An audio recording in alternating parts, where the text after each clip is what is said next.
Sir good screen evening sharing ഒന്ന് മാറ്റിനി തരണേ. Good evening മാറ്റിനി free വെബിനാറിലേക്ക് എല്ലാവർക്കും സ്വാഗതം.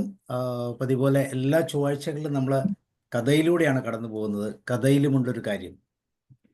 സ്റ്റോറി തെറാപ്പിയുടെ പല തലങ്ങളിലൂടെയൊക്കെ നമ്മൾ കടന്നു പോകും. നമ്മുടെ സ്റ്റോറി തെറാപ്പി 100 ദിവസം പിന്നിട്ട് 102ാമത്തെ ദിവസത്തിലാണിന്ന്. പല പ്രാവശ്യം ശിവരാജ് സാറിൻ്റെ മനോഹരമായ കഥകൾ നമ്മൾ കേട്ടിട്ടുണ്ട്.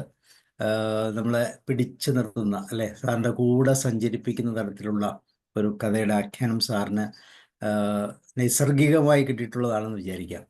വീണ്ടും നമുക്ക് പുതിയ ഒരു കഥയിലൂടെ നമുക്ക് സാറിൻ്റെ കൂടെ നടക്കാം. നമ്മളെല്ലാവരെയും സ്വാഗതം ചെയ്യുന്നു. അതോടൊപ്പം ശിവരാജ് സാറിനെയും. Shivaraj sir, you are welcome.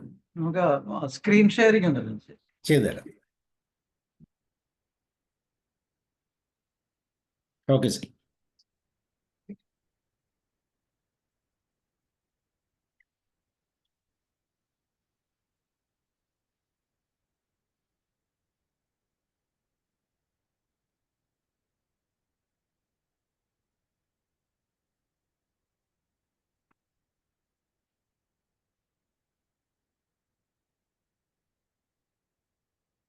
Screen കാണാമോ സാർ? കാണാം സാർ, കാണാം സാർ. നമ്മുടെ കൊല്ലത്തിനടുത്ത് ചവറയില് ഈ കൊറ്റൻകുളങ്ങര എന്ന് പറഞ്ഞൊരു ദേവീക്ഷേത്രം, അവിടെ ചമയവിളക്ക് എന്ന് പറഞ്ഞൊരു ഉത്സവം. അതിനകത്ത് പുരുഷന്മാര് പെണ്ണുങ്ങളായിട്ട് വേഷം കെട്ടിയാണ് അന്നത്തെ ദിവസം പോകേണ്ടത്. അപ്പോ ഞാൻ കൊല്ലത്ത് വർക്ക് ചെയ്യുന്ന സമയത്ത് അവിടുത്തെ എൻ്റെ ഒരു സ്റ്റാഫ്, നല്ല സുന്ദരനായുള്ള ഒരു ചെറുപ്പക്കാരൻ പറഞ്ഞു, സാറേ ഞാൻ ഇന്ന് വേഷം ഇടുന്നുണ്ട്, സാറ് വരണം. അപ്പൊ എനിക്ക് ശരിക്കും അയാളെ കണ്ടിട്ട് മനസ്സിലായില്ല. അത്ര ഭംഗിയുള്ള വേഷവിധാനങ്ങളാണ്. ഈ നമ്മൾ ഇപ്പൊ കാണുന്ന പടം അതുപോലെയുള്ള പുരുഷന്മാർ സ്ത്രീകളായിട്ട്, അതും തീരെ മേക്കപ്പ് ഇല്ലാതെ ചില കൊച്ചുകുട്ടികൾ 10-12 വയസ്സുള്ള ആൺകുട്ടികൾ പെൺവേഷം കെട്ടി വരുമ്പോഴേ പെണ്ണാണോ ആണാണോ എന്ന് നമുക്ക് തിരിച്ചറിയാനേ പറ്റില്ല.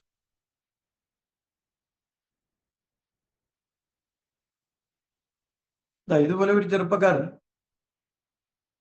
പെൺവേഷം ഇടുമ്പോഴത്തേക്കിന് ഇത്രയും സുന്ദരിയായ ഒരു പെണ്ണായിട്ട് മാറുക. അപ്പൊ ഈ കാഴ്ച എന്ന് പറയുന്നത് നമുക്ക് ഇത്, അതായത് നമ്മൾ ആ അമ്പലത്തിൽ നിൽക്കുന്ന സമയത്ത് പെണ്ണ് ഏതാണ്, അടുത്ത് നിൽക്കുന്നത് പെണ്ണാണോ പുരുഷനാണോ എന്നറിയാത്ത ഒരു സാഹചര്യത്തിലേക്ക് പോകും. വളരെ രസമുള്ള ഒരു കാഴ്ചയായിരുന്നു.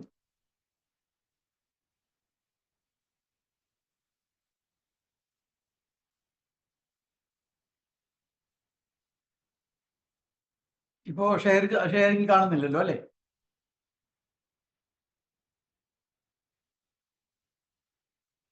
അതിനടുത്താണ് എൻ്റെ വീട്. ഷെയറിംഗ് മാറി.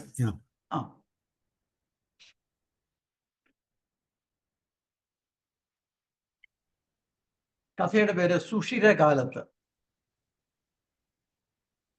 ചമയം കഴിഞ്ഞ് കണ്ണാടിയിൽ നോക്കിയപ്പോൾ അശോകൻ അത്ഭുതപ്പെട്ടു. എത്ര ഭംഗിയുള്ള പെൺവേഷം!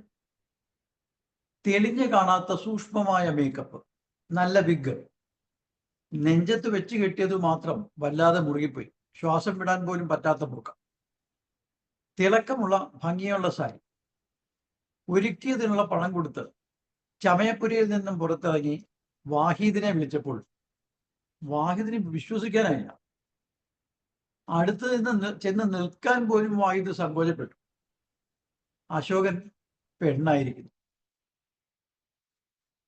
അപ്പോ ചമയമുറിയിലേക്ക് കയറിയ അശോകനെ അല്ല പുറത്തു വന്നിരിക്കുന്നത്, ഓരോ ഇഞ്ചും മനോഹാരിതയുള്ള പെണ്ണ്.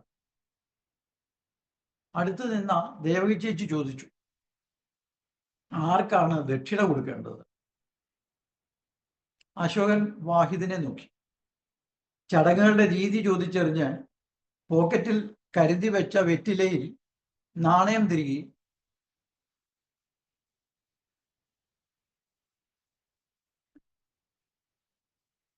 വാഹിദ് അശോകന്റെ കയ്യിൽ കൊടുത്തിട്ട് ദേവകിയോട് പറഞ്ഞു, സുഖമില്ലാത്തത് കൊണ്ട് അവന്റെ അമ്മയും അച്ഛനും കൂടെ വന്നിട്ടില്ല. പകരം അമ്മയുടെ സ്ഥാനത്ത് നിന്ന് ദേവകി ചേച്ചി അനുഗ്രഹിക്കണം. അശോകന് ഉടുക്കാനുള്ള ബ്ലൗസും സാരിയും തരപ്പെടുത്താനായി അല്പം നേരത്തെ മാത്രം വാഹിദ് പരിചയപ്പെട്ടതായിരുന്നു ഈ സാധു സ്ത്രീയെ. ദക്ഷിണ സ്വീകരിച്ചപ്പോൾ ദേവകി ചേച്ചിക്ക് കണ്ണീരും തേങ്ങലും അടക്കാനായി. ഇതിൽ ഇത്രമാത്രം വികാരപരതയുടെ കാര്യം എന്താണ് എന്ന് അശോകൻ അതിശയിച്ചു. ശേഷമുള്ള ചടങ്ങുകളിൽ അവർ അമ്മയായി തന്നെ കൂടെ നിന്നു. ഞാനൊന്ന് മാറി നിൽക്കാം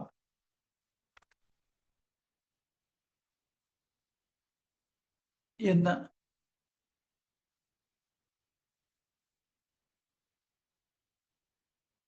പതിയെ പറഞ്ഞ് വാഹിദ് സ്ഥലം വിട്ടു. പാതിരാവ് അടുത്തിട്ടും ചമയവിളക്കെടുക്കാനെത്തിയ പെൺവേഷങ്ങളുടെ നീണ്ട നിര കൂടിക്കൂടി വന്നു. പെണ്ണേത് പെൺവേഷം ഏത് എന്ന് തിരിച്ചറിയാനാവാതെ ക്ഷേത്ര പരിസരം തിങ്ങി നിറഞ്ഞു. ദേവിയെ നേരെ കാണുന്ന വിധത്തിൽ കൊടിമരത്തിന് മുന്നിൽ തിരക്കിൽ തന്നെ സ്ഥലം കണ്ടെത്തി ദേവി ചേച്ചി പറഞ്ഞു, 2 കൈയും കൂട്ടി കണ്ണടച്ചു നിന്ന് പ്രാർത്ഥിക്കുക. 2 ദിവസത്തെ യാത്രയും അലച്ചിലും കണ്ട് വല്ലാതെ ക്ഷീണിതനായിരുന്നു അശോകൻ. നെഞ്ചത്ത് വെച്ച് കെട്ടിയത് വല്ലാതെ മുറുകി ശ്വാസം വിടാൻ കഴിയുന്നില്ല. അശോകൻ പതിയെ ദേവകി ചേച്ചിയോട് പറഞ്ഞു, വല്ലാതെ ശ്വാസം മുട്ടുന്നുണ്ട്, പിന്നെ നിന്ന് കൈയിട്ട് അല്പം ഒന്ന് അയച്ചു തരാമോ? ദേവി ചേച്ചി പറഞ്ഞു. ദേവി ചേച്ചി വിളിച്ചു, ദേവി.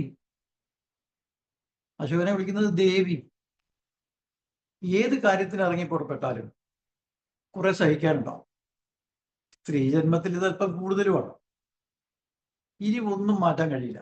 സഹിച്ചു നിൽക്കുക, വേദനയിൽ നിന്നും ശ്രദ്ധ മാറ്റുക, എല്ലാം ദേവിയിൽ അർപ്പിച്ച് പ്രാർത്ഥിക്കും, ഒക്കെ ശരിയാവും.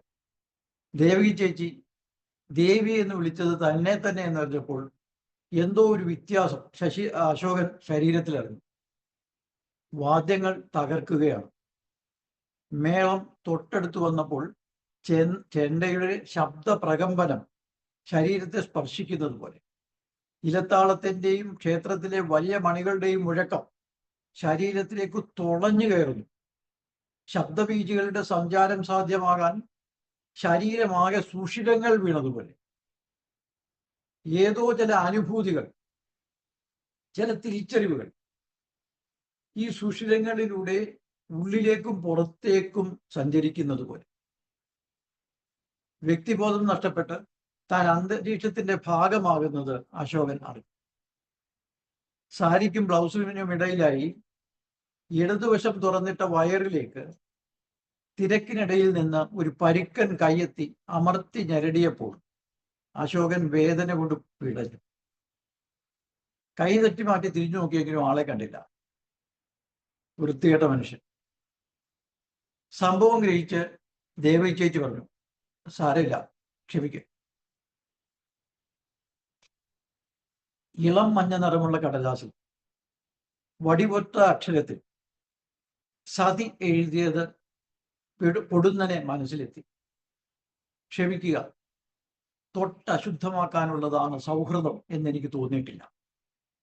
ദയവായി എന്നെ ഉപദ്രവിക്കരുത്.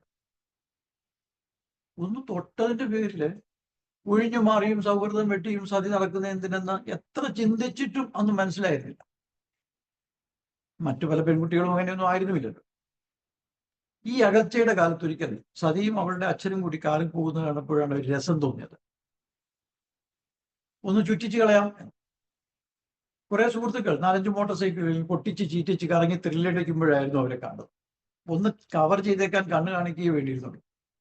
തലങ്ങും വിലങ്ങും ചുറ്റിനും ചീറിപ്പാഞ്ഞ മോട്ടോർ സൈക്കിളുകൾ. വല്ലാതെ വിഷമിച്ചു പോയി കാണും ആ അച്ഛനും മകളും. അടുത്ത ദിവസം തൊഴുകയ്യോടെ കൊണ്ടുതന്ന കുറിപ്പാണിത്. ഒന്ന് തൊട്ടാൽ അശുദ്ധമായി പോകുന്നത് എങ്ങനെയെന്ന് അന്നൊന്നും എത്ര ചിന്തിച്ചിട്ടും മനസ്സിലായിരുന്നില്ല. ദാ ഇപ്പോഴറിയുന്നു. ഔന്നത്യമുള്ള ഒരു മാനസിക ഭാവത്തെ അപ്രതീക്ഷിതമായി ദേഹതലത്തിലേക്ക് താഴ്ത്തിയതിലുള്ള ഇടർച്ചയാകാം സതിയെ വേദനിപ്പിച്ചതെന്ന്. കൈകൂപ്പി നിന്ന് അശോകൻ പറഞ്ഞു, ദേവി, മാപ്പ്, അപരാധമാണ് ചെയ്തത്. ഒരു പെൺവേഷം കിട്ടിയപ്പോൾ എന്തെല്ലാം തിരിച്ചറിവുകളാണ് ലഭിക്കുന്നത്. ജീവിതത്തിൽ ഒരിക്കലെങ്കിലും ഒരു ക്ഷേത്രത്തിന് മുന്നിൽ ഇതിനു മുമ്പ് തൊഴുകയുമായി നിന്നത് ഓർമ്മയേ ഇല്ല. ക്ഷേത്രത്തിന് മുന്നിൽ കണ്ണടച്ച് നിൽക്കുമ്പോൾ ഉള്ളിൽ പരക്കുന്നത് എന്തെന്ന് അനുഭവിച്ചിട്ടില്ല. ഏതോ എല്ലാം രാസവ്യതിയാനങ്ങൾ ഉള്ളിൽ ഉറവയിടുന്നത് പോലെ. നിസ്സഹായത കൊണ്ടാകാം, എങ്കിലും ഇങ്ങനെ നിൽക്കുന്നതിലെ ഒരു സ്വാസ്ഥ്യം അശോകൻ മനസ്സിൽ കുറിച്ചിട്ടു. സ്റ്റഡി ക്ലാസ്സുകളിൽ പഠിച്ചതും പഠിപ്പിച്ചതും മറ്റൊന്നായിരുന്നല്ലോ. ഈ ലോകത്തെ ഏറ്റവും മഹത്തായ ശക്തി മനസ്സാണ്. മനസ്സ് പറയുന്നതേ വിശ്വസിക്കാവൂ. വിരുദ്ധമായ രണ്ട് ശക്തികളുടെ പ്രതിപ്രവർത്തനത്തിന്റെ ഉൽപ്പന്നമായാണ് പുതുതായി ഇത് ഉണ്ടാകുന്നത്. ബുദ്ധിയുടെയും ശാസ്ത്രത്തിന്റെയും തലത്തിൽ തെളിയിക്കപ്പെട്ടത് മാത്രമേ നാം വിശ്വസിക്കാവൂ. വ്യക്തികൾക്കല്ല പ്രാധാന്യം, സമൂഹ നന്മയ്ക്കായി ഓരോരുത്തരും ത്യാഗം ചെയ്യാൻ തയ്യാറാകണം. അന്ധവിശ്വാസമല്ല, ഐക്യമാണ് ശക്തി. അടിമയും ഉടമയും ഇല്ലാത്ത ലോകം, അതാണ് നമ്മുടെ ആദർശം. ചമയവിളക്ക് വാങ്ങിക്കൊണ്ടുവന്ന് ദേവി ചേച്ചി പറഞ്ഞു, വിളക്ക് സൂക്ഷിച്ചു പിടിക്കണം, എണ്ണ സാരിയിൽ വീഴരുത്. ഞാൻ ജോലിക്ക് നിൽക്കുന്ന വീട്ടിലെ കൊച്ചമ്മയോട് ഇരന്ന് വാങ്ങിക്കൊണ്ടുവന്ന സാരി അഴുക്കാക്കാതെ തിരിച്ചു കൊടുക്കണം. ഒരു ദണ്ട് മുകളിലേക്ക് 3ആയി പിരിഞ്ഞതിന്റെ അറ്റത്ത് ഓരോ ചിരാത്, അതിൽ എണ്ണയും തിരിയും ഇട്ട് കത്തിച്ചാണ് ചമയവിളക്ക്. അത് പിടിച്ച് അത് ക്ഷേത്രത്തിന് പ്രദക്ഷിണം വെക്കുമ്പോഴാണ് വീണ്ടും വാഹിദ് എത്തിയത്. വാഹിദ് ചെവിയിൽ പറഞ്ഞു, ഓ, രക്ഷപ്പെട്ടു, തൽക്കാലം ഒരിടം കിട്ടി, വിളക്ക് തള്ളയേൽപ്പിച്ച് മുങ്ങിക്കോ. അശോകൻ ചോദിച്ചു, സാരി അയച്ചു കൊടുക്കണ്ടേ? വാഹിദ് പറഞ്ഞു, തീരെ കണ്ണു കാണാത്ത ഒരു വൃദ്ധന് ഹോം നേഴ്സിനെ ആവശ്യമുണ്ട്, പെണ്ണായിരിക്കണം, വേഷം കിട്ടിയത് നന്നായി, വീട്ടിലിടാൻ 2 നൈറ്റിയും തരപ്പെടുത്തിയിട്ടുണ്ട്, സമയം കളയാതെ പോ. അശോകൻ സംശയിച്ചിരുന്നു.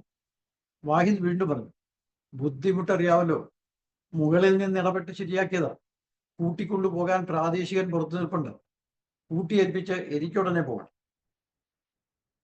അശോകൻ പറഞ്ഞു, അവരുടെ കൊച്ചമ്മയ്ക്ക് ആ സാരി കൊടുത്തിട്ടില്ലെങ്കിൽ ആ സ്ത്രീ വല്ലാത്ത വിഷമത്തിലാവും. അല്പവും പ്രസക്തമല്ലാത്ത എന്തോ കേട്ട മുഖഭാവത്തോടെ വാഹിദ് പറഞ്ഞു, എനിക്കുള്ള വണ്ടി എത്തിക്കഴിഞ്ഞു, ഞാൻ 2 രാത്രികൾ കൊണ്ട് ജീവിതം എത്ര മാറിപ്പോയിരിക്കുന്നു. അവസാന വർഷ പരീക്ഷ ഇന്ന് എഴുതാൻ കഴിഞ്ഞില്ല. പരീക്ഷ തലേന്നത്തെ തിമിർത്തുള്ള പഠനത്തിലിരിക്കുമ്പോഴാണ് കഴിഞ്ഞ ദിവസം സന്ധ്യാസമയത്ത് വാഹിദ് ഹോസ്റ്റലിലെത്തിയത്.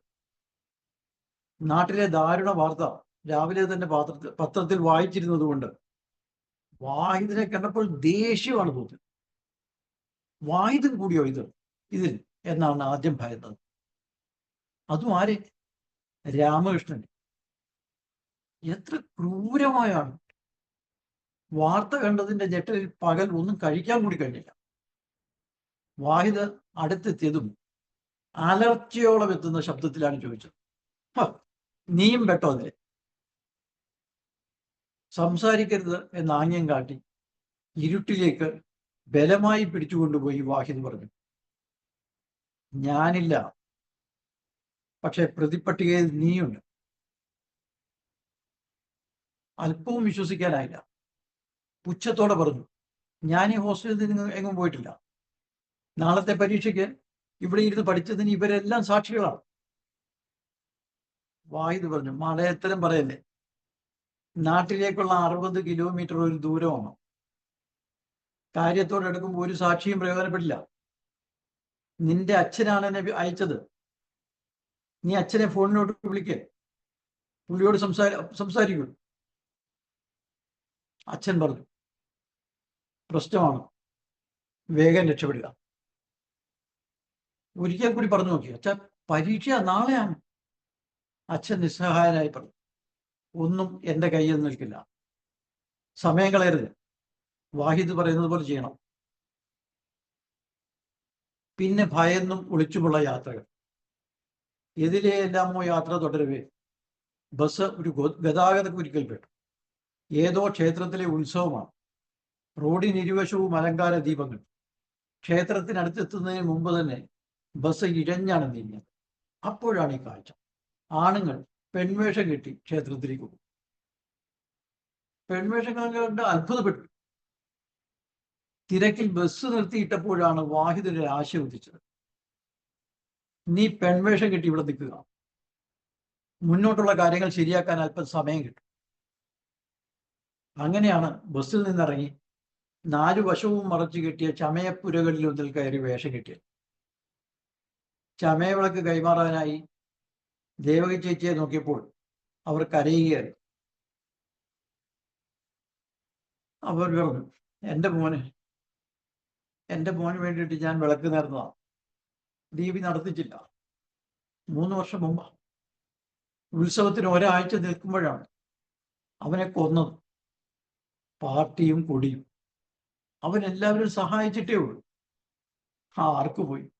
ആർക്കും ഒന്നും പോയില്ല. പോയത് എനിക്ക് മാത്രം.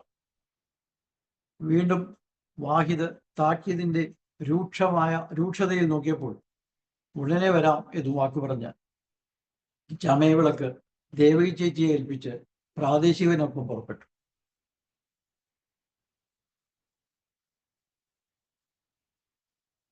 ഇടവഴികളിലൂടെയുള്ള ദീർഘമായ സ്കൂട്ടർ യാത്ര. നേരം വെളുക്കാറായപ്പോഴാണ് ആ വീട്ടിലെത്തിയത്. ഒരു മാഷിന്റെ വീട്. പാർട്ടി അനുഭാവിയല്ല, ധാരാളം പ്രായമായി. കാഴ്ച വളരെ കുറവാണ്. വീട്ടിൽ മറ്റാരുമില്ല. അപ്പൊ എഴുന്നേൽക്കാൻ മാഷിനെ സഹായിക്കണം, ആഹാരം പാകം ചെയ്യണം, അതൊക്കെയാണ് ജോലി. ചെന്നപ്പോൾ മാഷ് ഉറങ്ങിക്കിടക്കാണ്. മാഷ് ഉണരുന്നത് വരെ വീടിന്റെ വരാന്തയിലിരുന്ന് ഉറങ്ങി. മാഷ് ഉണർന്നതറിഞ്ഞ് ജനലിലൂടെ നോക്കിയപ്പോൾ താക്കോൽ പുറത്തേക്കിട്ടിട്ട് കതക് തുറന്നുകൊള്ളാൻ ആവശ്യപ്പെട്ടു. മാഷ് പറഞ്ഞു, ഇന്നലെ രാത്രിയിൽ ആ പെണ്ണ് കൂട്ടിപ്പോയതാണ്, ഇനി കുറെ കഴിഞ്ഞ് അവൾ വരും. പ്രാദേശികന്റെ കൈപിടിച്ച് മാഷ് കുളിമുറിയിൽ പോയി വന്ന് ചാരുകസേരയിലിരുന്നു.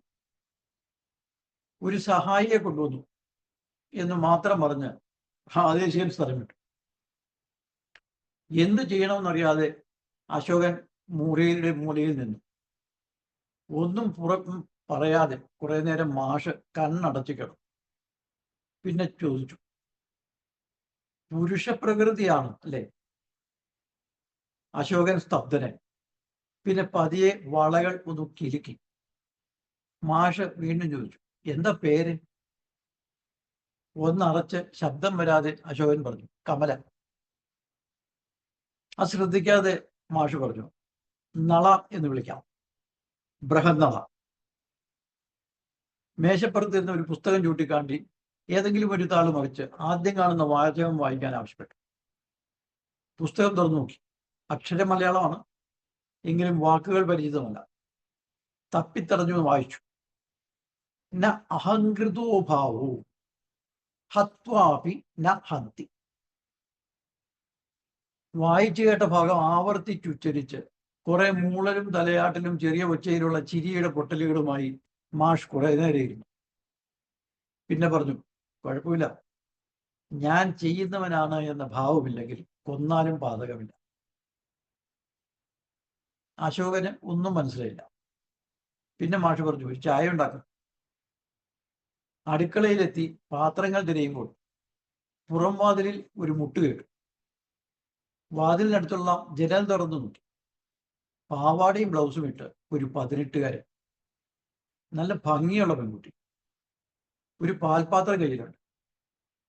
പെട്ടെന്ന് മുഖം കുനിച്ച് അശോകൻ വാതിലിനടുത്തെത്തി. തല ഉയർത്തി നോക്കാതെ പാൽപാത്രത്തിനായി കൈനീട്ടി. എങ്ങനെയാണ് പെരുമാറേണ്ടത് എന്നൊന്നും നേരത്തെ ആലോചിച്ചുറപ്പിച്ചിരുന്നില്ല. അവൾ ചോദിച്ചു, എന്താ പേര്? അശോകൻ മുഖത്ത് നോക്കാതെ പറഞ്ഞു, കമല. അവൾ ദേഷ്യത്തോടെയും ആറപ്പോടെയും ചോദിച്ചു, പെണ്ണാണോ? അശോകൻ വല്ലാതെ പകച്ച് അവളുടെ മുഖത്തേക്ക് നോക്കി. അവൾ ക്ഷോഭത്തോട് ചോദിച്ചു, എന്താ ഉദ്ദേശം? മോഷണമോ അതോ കൊലപാതകമോ? പിടിക്കപ്പെട്ടു എന്നുറപ്പായപ്പോൾ കൈകൾ കൂപ്പി തൊഴുത് അശോകൻ പറഞ്ഞു, ഒന്നുമല്ല, ഒന്നിനുമല്ല, അറിയാതെ എത്തപ്പെട്ടതാണ്. ദയവായി ബഹളം വയ്ക്കരുത്, ഞാൻ പൊയ്ക്കോളാം, ഞാനൊന്ന് പറഞ്ഞോട്ടെ. അവൾ ക്രുദ്ധയായി എന്താ പറയാനുള്ളത് എന്ന് ചോദിച്ചു. ബാഗിൽ നിന്ന് കോളേജിലെ തിരിച്ചറിയൽ കാർഡ് എടുത്ത് കാട്ടി അശോകൻ പറഞ്ഞു, പരീക്ഷയ്ക്ക് പഠിക്കുകയായിരുന്നു. ഞാൻ അറിഞ്ഞതല്ല. രാമകൃഷ്ണന്റെ കൊലപാതകം പത്രത്തിൽ വായിച്ചില്ലേ? അതിൽ എന്നെ പ്രതിപ്പട്ടികയിൽ ചേർത്തിട്ടുണ്ട്. ഞാനൊന്നും ചെയ്തതല്ല. അച്ഛൻ പാർട്ടിക്കാരനായതുകൊണ്ട് പറ്റിയതാണ്. ഞാൻ പൊക്കോളാം. അവന്റെ കണ്ണുകളിലേക്ക് തന്നെ നോക്കി അവൾ ചോദിച്ചു, സത്യമാണോ? കണ്ണുകൾ മുഴുവൻ വിടർത്തി അവളുടെ കണ്ണുകളിലേക്ക് തന്നെ നോക്കി തൊഴികൈയോടെ അവൻ പറഞ്ഞു, സത്യമാണ്, വിശ്വസിക്കണം. അവൾ ഏറെ നേരം ക്രുദ്ധയായി തന്നെ അവന്റെ കണ്ണുകളിലേക്ക് നോക്കി. പിന്നെ കണ്ണുകൾ പിൻവലിച്ച് ഗാഠമായ ആലോചനയിൽ താഴെ നോക്കി കുറെ നേരം നിന്നു. പിന്നെ ചോദിച്ചു, മാഷ് എന്ന് പറഞ്ഞു. ചായ ഉണ്ടാക്കാൻ പറഞ്ഞു. അല്ലാതെ എന്തെങ്കിലും പറഞ്ഞ? മാഷ് എനിക്ക് പേരിട്ടു. എന്താ പേര്? നള എന്ന്, ബൃഹന്നള. അത് കേട്ടതും പെൺകുട്ടി പൊട്ടിച്ചിരിച്ചു. അവൾ പറഞ്ഞു, ഓ, അപ്പോൾ മാഷ അറിഞ്ഞു അല്ലേ? അശോകന് ഒന്നും മനസ്സിലായില്ല. അവൾ പറഞ്ഞു, മനസ്സിലായില്ല അല്ലേ? ബൃഹന്നള. അർജുനൻ പെൺവേഷത്തിൽ വിരാട രാജ്യത്തിൽ ഒളിവിൽ കഴിഞ്ഞപ്പോൾ സ്വീകരിച്ച പേരാണ്. അവളുടെ മുഖത്തെ ഗൗരവമയഞ്ഞത് കണ്ട് അവൻ ചോദിച്ചു, എന്റെ വേഷം പെട്ടെന്ന് അറിയാം അല്ലേ? തലമുടി നീട്ടി വളർത്തിയിരിക്കുകയല്ലേ, മുഖത്ത് രോഗവുമില്ല, തീരെ അറിയില്ല. അവൻ ചികഞ്ഞു ചോദിച്ചു, പിന്നെ എങ്ങനെ അറിഞ്ഞു? അവൾ പറഞ്ഞു, ജനൽ തുറന്നപ്പോൾ നിങ്ങളുടെ കണ്ണു മാത്രമേ ഞാൻ കണ്ടുള്ളൂ. അതിലെ ആദ്യത്തെ ഭാവം ആരെന്നറിയാനുള്ള നോട്ടം. പുറത്ത് പെണ്ണാണ് നിൽക്കുന്നതെന്ന് അറിഞ്ഞപ്പോൾ നോട്ടത്തിന് മിന്നായം പോലെ ഒരു രണ്ടാം ഘട്ടം ഉണ്ടായി. നിങ്ങൾ കണ്ണു താഴ്ത്തി അത് മറച്ചെങ്കിലും ഞാനത് അപ്പോഴേ പിടിച്ചു. മറ്റുള്ളവരെല്ലാം വിഡ്ഢികളാണെന്നാണോ നിങ്ങൾ വിചാരിക്കുന്നത്? ഗൗരവം വീണ്ടെടുത്ത് അവൾ ചോദിച്ചു, അവിടെ അടുക്കളപ്പണി ശീലമുണ്ടോ? അവൻ പറഞ്ഞു, ചെയ്യാം. ഇതൊന്നും ആരോടും പറയല്ലേ പ്ലീസ്. അവൾ പ്രതിവചിച്ചു, ഉറപ്പൊന്നും പറയാൻ പറ്റില്ല. മാഷിന്റെ അടുത്തുള്ള മണി കിലുങ്ങുമ്പോൾ അടുത്ത് ചെന്ന് മാഷിനെ എഴുന്നേക്കാൻ സഹായിക്കണം. പത്രം വായിച്ചു കൊടുക്കണം. അശോകൻ പണികൾ കണ്ടെത്തി ഓരോന്നായി ചെയ്തു തുടങ്ങി. രാമകൃഷ്ണന്റെ കൊലപാതകവും പോലീസിന്റെയും മാധ്യമങ്ങളുടെയും തെളിവ് ശേഖരണവുമാണ് പത്രത്തിലെ പ്രധാന വാർത്ത. പാർട്ടി ഓഫീസിലെ തൂപ്പുകാർ, ദിവസക്കൂലിക്ക് നിൽക്കുന്നവർ എന്നിങ്ങനെ പലരെയാണ് പോലീസ് ചോദ്യം ചെയ്തുകൊണ്ടിരിക്കുന്നത്. ആവിധ വാർത്തകൾ വായിച്ചു കേൾക്കാൻ മാഷിന് തീരെ താല്പര്യം ഉണ്ടായിരുന്നില്ല. ഒന്ന് തുടങ്ങുമ്പോൾ തന്നെ അടുത്ത വാർത്ത എന്താണെന്ന് ചോദിക്കും. മറ്റു വാർത്തകളിൽ മനസ്സുറയ്ക്കാതെ അശോകൻ എന്തോ എല്ലാം വായിച്ചു. ജീവിതം എത്ര പെട്ടെന്നാണ് പാളം തെറ്റുന്നത്. ഒരുമിച്ച് പഠിച്ചിരുന്നവർക്കൊപ്പം പരീക്ഷ എഴുതാൻ കഴിഞ്ഞില്ല. അവരെയും വഹിച്ചുകൊണ്ട് ജീവിതം മുന്നോട്ട് നീങ്ങിക്കഴിഞ്ഞു. വഴിയിലിറങ്ങിയ ഒരാളെ ഒറ്റയ്ക്കാക്കി എത്ര വേഗതയിലാണ് അവർ അകലുന്നത്. സന്തോഷവും പ്രത്യാശയുമുള്ള ഒരു ലോകം തന്നിൽ നിന്ന് വിട്ടുപോകുന്നു. ഉച്ചത്തിൽ അലറി വിളിച്ചാലും പരവശപ്പെട്ട് പിന്നാലെ ഓടിയാലും ഫലമില്ല. 2 ദിവസം എങ്ങനെയെല്ലാമോ കടന്നുപോയി. അടുത്ത ദിവസം മാഷിന് മുന്നിൽ ഇരുന്ന് പത്രം നടന്നപ്പോൾ അശോകനെ കണ്ണിൽ ഇരുട്ട് കയറി. അച്ഛൻ അറസ്റ്റിലായിരിക്കുന്നു. ഗൂഢാലോചനയാണ് കേസ്.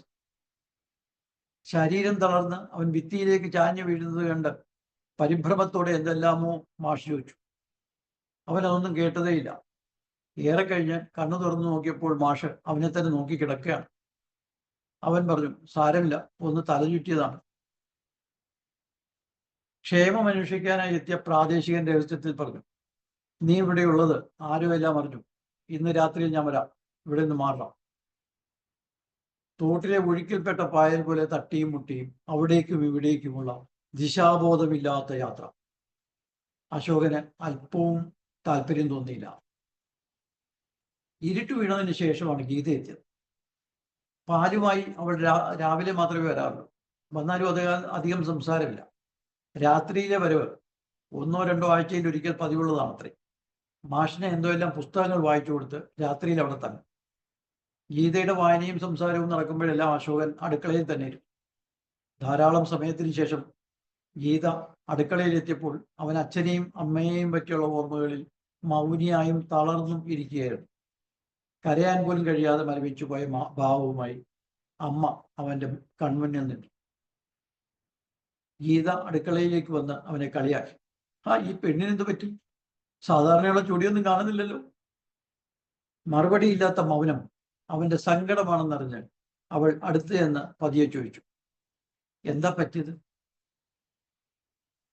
അശോകൻ പത്രത്തിലെ വാർത്ത കാട്ടി പറഞ്ഞു, അറസ്റ്റ് ചെയ്തത് എൻ്റെ അച്ഛനെയാണ്. അപ്പൊ ഗീത ചോദിച്ചു, അച്ഛൻ അതിലൊക്കെ പെട്ടിട്ടുണ്ടാവും?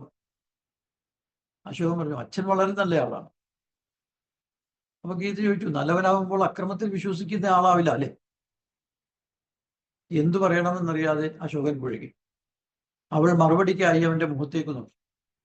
ചിന്തയിലെന്നതുപോലെ അവൻ പറഞ്ഞു, അക്രമം എന്ന് പറയാൻ പറ്റുമോ? പ്രശ്നങ്ങൾ വരുമ്പോൾ നേരിടണ്ടേ? ചൂഷിതരെയും അവന് വേണ്ടി നിലകൊള്ളുന്നവരെയും തല്ലി ഒതുക്കാൻ ഗുണ്ടകളെ ഇറക്കിയാൽ തടയണ്ടേ? അക്രമത്തെ നിസ്സഹായത കൊണ്ട് തടയാൻ കഴിയില്ല. അതിലും വലിയ അക്രമം കാണിക്കേണ്ടി വരും. പ്രസ്ഥാനത്തിന്റെ ഭാരവാഹിയാവുമ്പോൾ ഇതിൽ നിന്നെല്ലാം അച്ഛൻ എങ്ങനെ മാറി നിൽക്കാൻ കഴിയും?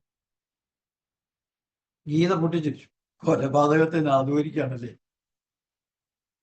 അശോകൻ പറഞ്ഞു, അല്ല, രാമകൃഷ്ണനെ കൊന്നതിൽ അച്ഛന് പങ്കുണ്ടാവില്ല. ഇല്ല, അച്ഛനത് തീർച്ചയായും ചെയ്യില്ല. രാമകൃഷ്ണൻ പാർട്ടി മാറിയത് പ്രസ്ഥാനത്തിന് ക്ഷീണമാണ്. പക്ഷെ ബന്ധങ്ങളുണ്ടല്ലോ. എത്ര സ്നേഹത്തിൽ കഴിഞ്ഞവരാണ് ഞങ്ങൾ. ഇല്ല, അച്ഛൻ ഒരിക്കലും ചെയ്യില്ല.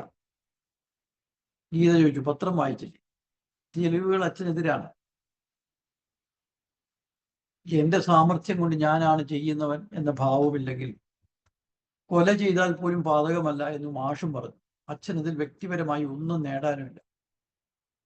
ഗീത മുറിയിലേക്ക് മടങ്ങി മാഷിനോട് ചോദിച്ചു. അപ്പോൾ മാഷ് മറുപടി പറഞ്ഞു, ഗീത മാഷിനോട് ചോദിച്ചു, ഞാനായിട്ട് ചെയ്യുന്നതല്ല, പാർട്ടി പറഞ്ഞിട്ടാണ് ചെയ്യുന്നത് എന്ന ഭാവത്തിൽ ഒരു ഗുണ്ട മറ്റൊരാളെ കൊന്നാൽ അത് പാതകമല്ല എന്ന് മാഷ് പറഞ്ഞു.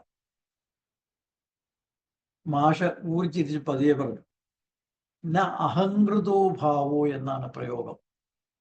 ഞാനാണ് ചെയ്യുന്നവൻ എന്ന ഭാവം ഉണ്ടാകരുത്.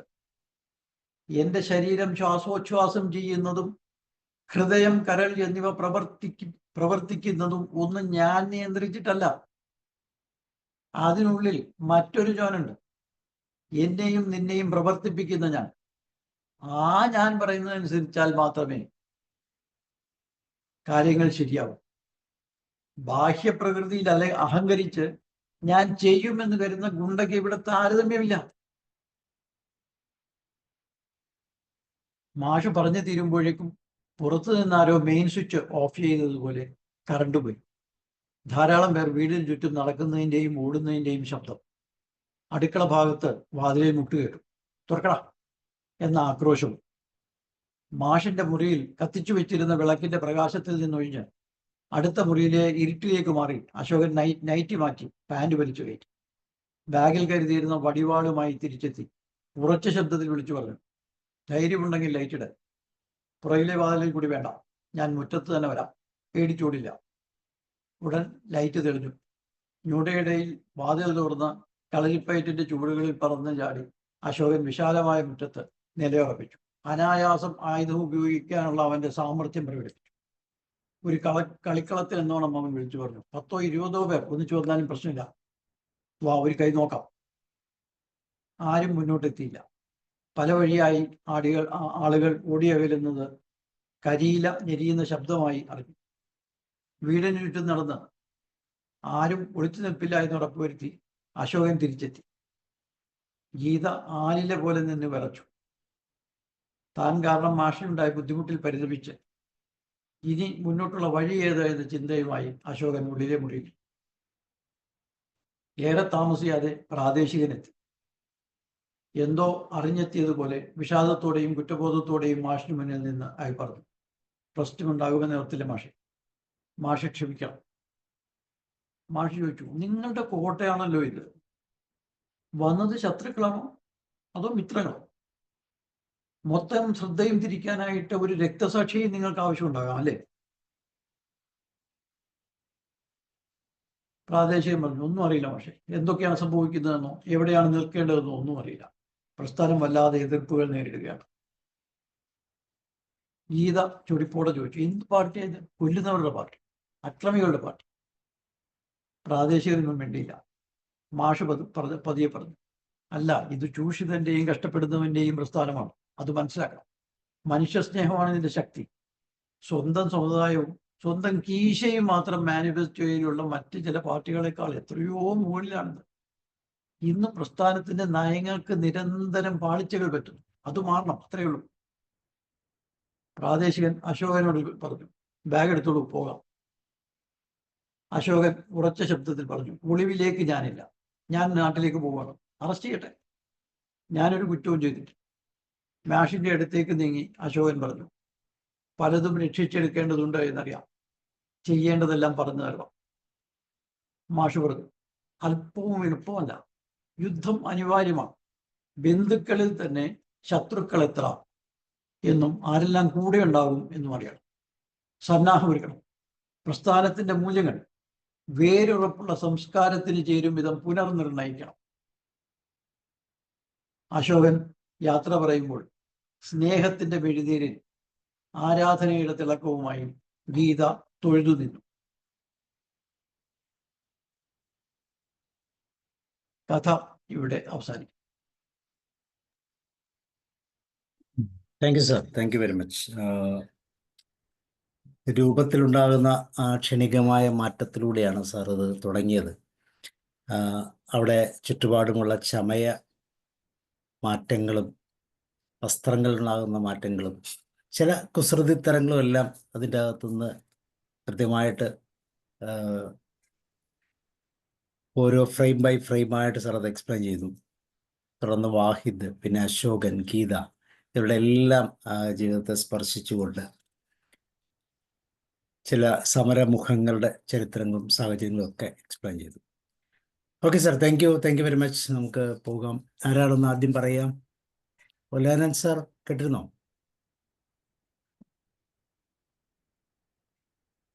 ശിവദാസ് സാറ്, ശിവദാസ് ഷണായി, ജയേന്ദ്രൻ സാറ്,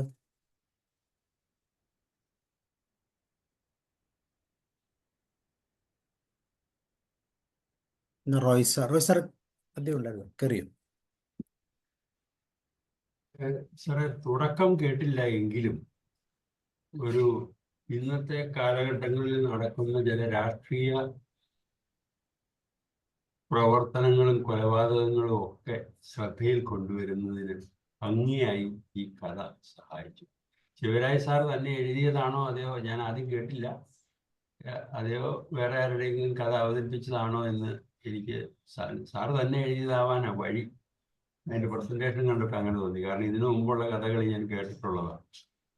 അപ്പോൾ വളരെ സൈക്കോളജിക്കലായിട്ട് ഒത്തിരി നല്ല ഇത് കണ്ടു. ഞാൻ ആ ഇടയ്ക്ക് വന്ന ചില കാര്യങ്ങളൊക്കെ എനിക്ക് വളരെ ഇതായിട്ട് തോന്നി. അതായത് സ്ത്രീയാണോ വാതിൽ തുറന്നപ്പോൾ കണ്ണുകൾ മാത്രമേ കണ്ടുള്ളൂ, പിന്നെ സ്ത്രീയാണെന്ന് അറിഞ്ഞപ്പോഴുള്ള മുഖഭാവം, അതൊക്കെ ആ സൈക്കോളജിക്കലായിട്ടുള്ള ആ ഇതൊക്കെ എനിക്ക് വളരെയധികം ഇഷ്ടപ്പെട്ടു. പിന്നെ അതുപോലെ തന്നെ ഇന്ന് നടക്കുന്ന ഈ പ്രസ്ഥാനത്തിന് വേണ്ടിയിട്ട് കൊല ചെയ്താലും അതൊരു കൊലപാതകമല്ല എന്നുള്ള രീതിയിലാണ് കാണുന്നത്. ഇന്നത്തെ കാലഘട്ടത്തിൽ ഇതൊക്കെ തന്നെയാണ് പൊതുവെ ഇത് വരുന്നത്. പിന്നെ ശ്രദ്ധ തിരിക്കാൻ രക്തസാക്ഷി വേണം എന്ന് പറയുന്ന ചില കാര്യങ്ങളും ഒക്കെ ഞാൻ എൻ്റെ വളരെയധികം ഇതുമായിട്ട് ശ്രദ്ധയിൽ വരാൻ സഹായിച്ചു. പിന്നെ ന്യായം പറഞ്ഞ അർജുനൻ പണ്ട് വേഷം മാറി നിന്ന കാര്യങ്ങൾ, ഇതെല്ലാം വളരെ തന്മയത്തോടു കൂടി ഒരു രാഷ്ട്രീയ പാർട്ടിയിൽ വിശ്വസിക്കുന്ന ഒരാൾ അതിൻ്റെ ന്യായീകരണങ്ങൾ പറയുന്ന ഭാഗങ്ങളെല്ലാം വളരെ ഭംഗിയായി സാർ അവതരിപ്പിക്കുകയുണ്ടായി. ഏതായാലും എനിക്ക് ആദ്യം തുടക്കം കേൾക്കാൻ പറ്റിയില്ല. ഞാൻ ദക്ഷിണ കൊടുത്തപ്പോൾ വികാരാധീനായി ദേവകി എന്ന് പറയുന്ന ഭാഗം മുതലാണ് ഞാൻ കേട്ടത്. ഏതായാലും പിന്നെ ബാക്കി ആരെങ്കിലുമൊക്കെ പറയുമ്പോൾ കുറെ കൂടെ ഐഡിയ കിട്ടുമെന്ന് എനിക്ക് തോന്നുന്നു. ആദ്യത്തെ ഏതായാലും അച്ഛൻ ചെയ്ത കൊലപാതകത്തിൽ നിന്ന് രക്ഷപ്പെടാൻ വേണ്ടിയിട്ട് മകൻ ഒളിവിൽ പോയതായും എക്സാമിനേഷനും പരീക്ഷയും എല്ലാം നഷ്ടപ്പെട്ടു, പ്രസ്ഥാനത്തിന് വേണ്ടി എന്ത് ത്യാഗം സഹിച്ചാലും അത് നേട്ടങ്ങളായിട്ട് തന്നെ കാണുന്ന രീതിയിൽ ഇന്നത്തെ കാലഘട്ടത്തിലെ രാഷ്ട്രീയ പാർട്ടിയിലെ വിശ്വസിക്കുന്ന ചില ആൾക്കാർ ചെയ്യുന്ന കാര്യങ്ങളെല്ലാം അതേപടി സാറ് ചിന്താവഹമായിട്ട് ചിന്തിക്കാൻ പറ്റുന്ന ഭാഗങ്ങളാക്കി ഈ കഥയിൽ അവതരിപ്പിച്ചു. ഇത്രേ എനിക്ക് ഈ കാര്യത്തിൽ പറയാനുള്ളൂ. Okay sir. ഏതായാലും കഥ അല്ലെങ്കിൽ അത് കേട്ടോണ്ടിരിക്കാൻ വളരെ ഇമ്പമായിരുന്നു. ഓരോ കാര്യങ്ങൾ പറഞ്ഞു. ഞാൻ ഒന്ന് രണ്ട് കാര്യങ്ങൾ പറഞ്ഞില്ല, അതുപോലെ തന്നെ ആ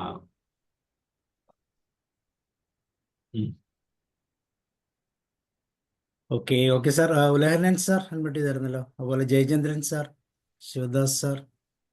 ഉലഹനൻ സാർ പറയും. ഒരു കഥയുടെ തുടക്കം എന്നെ വല്ലാതെ ആകർഷിച്ചു. ഏറ്റവും കൂടുതൽ ആകർഷിച്ചത് ആ പുരുഷനും സ്ത്രീയുമായി ആ രണ്ട് ചിത്രങ്ങൾ. അത് വളരെ തന്മയത്വത്തോടു കൂടി തന്നെ. സാർ, ഈ കഥ പറയാതെ ഇവര് ചേട്ടനും അനിയത്തിയുമാണ്, അല്ലെങ്കിൽ അനിയത്തിയും ചേട്ടനുമാണെന്ന് പറഞ്ഞുകൊണ്ടാണ് തുടങ്ങുന്നതെങ്കിൽ ഒരുപക്ഷെ നമ്മൾ അതിൽ പൂർണ്ണമായും ലയിച്ചു പോകുന്നൊരവസ്ഥ. ഈ കഥയുടെ തുടക്കത്തില് കാണുന്ന കാര്യങ്ങളല്ല പിന്നീട് നമ്മളിലേക്ക് കയറി വരുന്നത്. ഒരു ഉൾപ്പുളകം നാം അനുഭവിച്ചു കൊണ്ടിരിക്കുമ്പോഴാണ് മറ്റൊരു ശൈലി, ജീവിതത്തിന്റെ മറ്റൊരു ശൈലിയിലേക്ക് കയറിപ്പോകുന്നതും കഥ മുന്നേറുന്നതും. ആഖ്യാന രീതി വളരെ നന്നായിരുന്നു. പദാനുപദം നമ്മൾ കൂടെ പോയി അത് ആസ്വദിക്കുന്ന രംഗമാണ് ഉണ്ടായത്. ഈ സാറിന്റെ ഈ വേദിയില് സത്യത്തിൽ ആദ്യമായിട്ടാണ് ഇങ്ങനെ നിന്ന നിപ്പിൽ മാറ്റം സംഭവിച്ചുകൊണ്ട് വ്യത്യസ്തമായൊരു രൂപം കൊടുത്തുകൊണ്ടുള്ള ഒരു കഥ അവതരിപ്പിക്കുന്നത്. കഥ എഴുതിയതാരാണെന്ന് മനസ്സിലായില്ല. എന്തായാലും അത് അവതാരകൻ ഏറ്റവും നല്ല രീതിയിൽ അത് അവതരിപ്പിക്കുകയും മനുഷ്യ മനസ്സിലേക്ക് കൊന്ന് കയറിക്കൂടാൻ സഹായിക്കുകയും ചെയ്തു. മറ്റൊന്നും എനിക്ക് അതിനെക്കുറിച്ച് പറയാനില്ല. ഈ മറ്റൊരാൾക്ക് വേണ്ടി ജീവിതം ഹോമിക്കുന്ന ഒരു ചിന്ത, ഇന്നത്തെ ജീവിതം ഹോമിക്കാൻ വിധിക്കപ്പെട്ടവരാണ് മനുഷ്യരെന്നുള്ള ഒരു ചിന്ത കൂടെ അതിനിടയിലൂടെ കടത്തി കയറ്റി വിടുന്നുണ്ട്. അത് ആധുനിക സമൂഹത്തിന്റെ ഒരു ചാർത്താണ്. ഒരു ആധുനിക സമൂഹത്തിനെ ഒന്ന് പുറത്തെടുത്ത് കാണിക്കാൻ അല്പം വാചകങ്ങൾ കൊണ്ട് സാധിച്ചു. നന്നായിരുന്നു, വളരെ നന്നായിരുന്നു. Thank you sir. Thank you very much. Thank you Ulahannan sir. ഇത് ഞാൻ തന്നെ എഴുതിയ കഥയാണ്. എൻ്റെ ഏറ്റവും ലേറ്റസ്റ്റ് പുസ്തകത്തിലെയാണ്. മറ്റേ റോയ് സാറും ചോദിച്ചു. കഥയുടെ പേര് സുഷിര കാലത്ത്. ചില തിരിച്ചറിവുകൾക്ക് വേണ്ടിയിട്ട് ശരീരത്തിലുടനീളം സുഷിരങ്ങൾ വീഴുന്ന, ശരീരത്തിനും മനസ്സിനും സുഷിരം വീഴുന്ന ഒരു കാലം എന്നുള്ള ഒരു പ്രയോഗവും അവിടെ ഉണ്ടായിരുന്നു. റോയ് സാറും ഉലഹനൻ സാറും വളരെ അതിൻ്റെ കഥയുടെ പൊരുൾ തിരിച്ചറിഞ്ഞുകൊണ്ട് അത് കേട്ടു. വളരെ സന്തോഷം, വളരെ നന്ദി. Okay sir, thank you. Ramavathi ma'am കേട്ടോ? ഞാൻ കേട്ടായിരുന്നു സാറേ. ഞാനിപ്പോ പറയും. വന്നതേ ഉള്ളൂ പയ്യന്നൂരിന്ന്. അന്നേരം തന്നെ സാറിന്റെ കഥ ഞാൻ ഫുള്ള് കേട്ട്. അപ്പം അതിൽ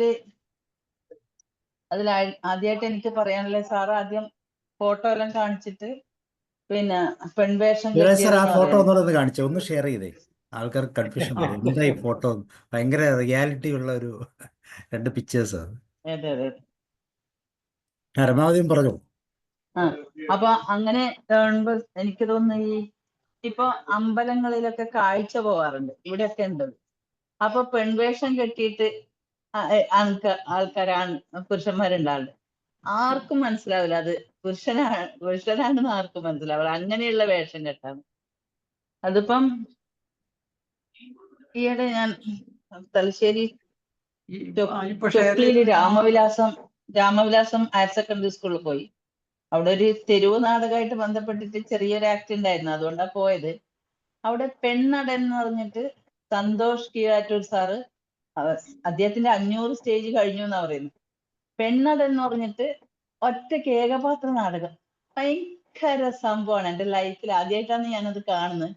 ആ ഒരു സ്റ്റേജില് വേഷം കെട്ടിക്കൊണ്ടേയിരിക്കുന്നു. പെണ്ണിന്റെ വേഷം, വാസോദത്തയുടെ വേഷയിലെല്ലാം കെട്ടിക്കൊണ്ടിരിക്കുന്നു. നല്ല രസമുണ്ട്.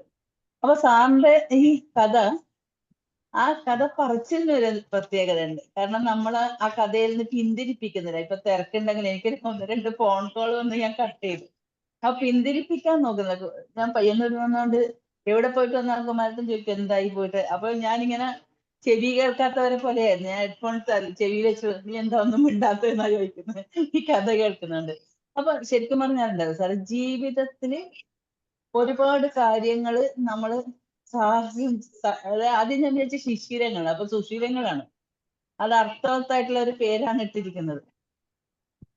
ശരിക്കും കുട്ടിക്കാലത്ത് ഇങ്ങനെയുണ്ടാകുമ്പോ അച്ഛന് ഒരു കൊലപാതകത്തിൽ പെടുകയാണ്.